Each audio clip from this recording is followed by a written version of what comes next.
Good afternoon folks, or good day. Brett Harris here, Trophy Tackle Den in Port Elizabeth. Today we're going to take you through a knot called the Bob Sands knot.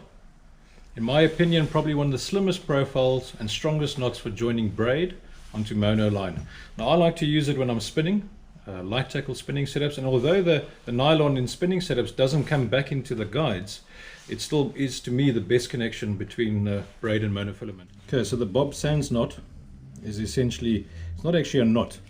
It's two pieces of line. Obviously we've got the braid on the one side and the monofilament on the other. And what you're going to do is you're going to create two stoppers so that when the lines are next door to each other and you create the knot, when the line pulls, instead of pulling apart, you're actually going to put it against the two stoppers.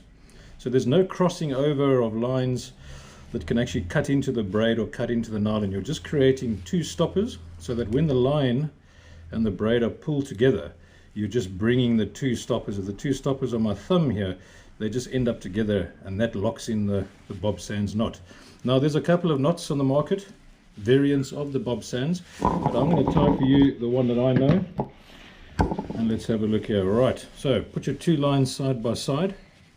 Okay, side by side, braid and nylon, side by side. Then on the nylon side onto the braid, you're just doing a normal clinch knot.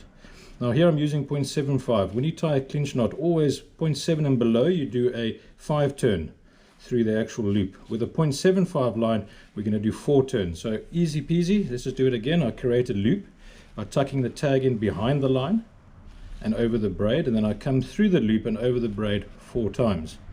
And if we see, it's 2, 3 and 4. Now the trick here is not to pull this clinch knot tight. You just want to leave it loose enough. Once you've done the braid side, you collapse the whole knot. So what we're going to do is just grab the tag end. You can see the clinch forming similar to a figure 8, and we're just going to pull that up, and we're going to leave that half compressed, as you can see there, half compressed. Now we turn the whole shebang around and we start on the braid side. Okay, this is obviously quite thick braid. It's a 200-pound braid just for showing the video. But on the braid side, you're pulling it down and you're putting your index finger between the line and the nylon, and you're clamping it there and you're leaving a gap. You're going to come back to that little gap later. And here now you take the braid and you go around the nylon. You do 12 tight coils going up the nylon. And remembering under my thumb and forefinger here I've got a loop, which I'm going to come back to a bit later. So we're on 4, 5, 6, 7, 8, 9, 10, 11 and 12. Okay, now you can see the knot starting to form. Now we're going to come back down the line, but in broader sweep, so they're not as tight as the first coils. And we're going to do 10 here. It's 2, 3, 4, 5, 6, 7, 8, 9 and 10. Right, so what we're left with now, as you'll see, is the knot, the loop and the braid coiled up. We then take that tag end and you put it through the loop that you left under your forefinger and thumb. And you're going to grab that, and before you pull it, you can now see what the knot is looking like so far.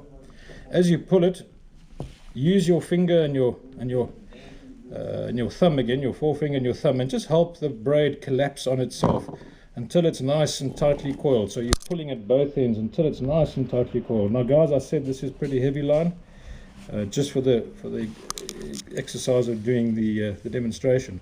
But there you can see the knot form now. And here you're simply getting your braid scissors and you're trimming off the edges. Okay, now let's move this to the side at the moment and bring in a completed knot with more reasonable braid. So there's a 20-pound braid and a 0.60 leader, and you can see the profile on that knot is tiny. If I just bring something in to measure the size, you can see the profile of that knot is tiny.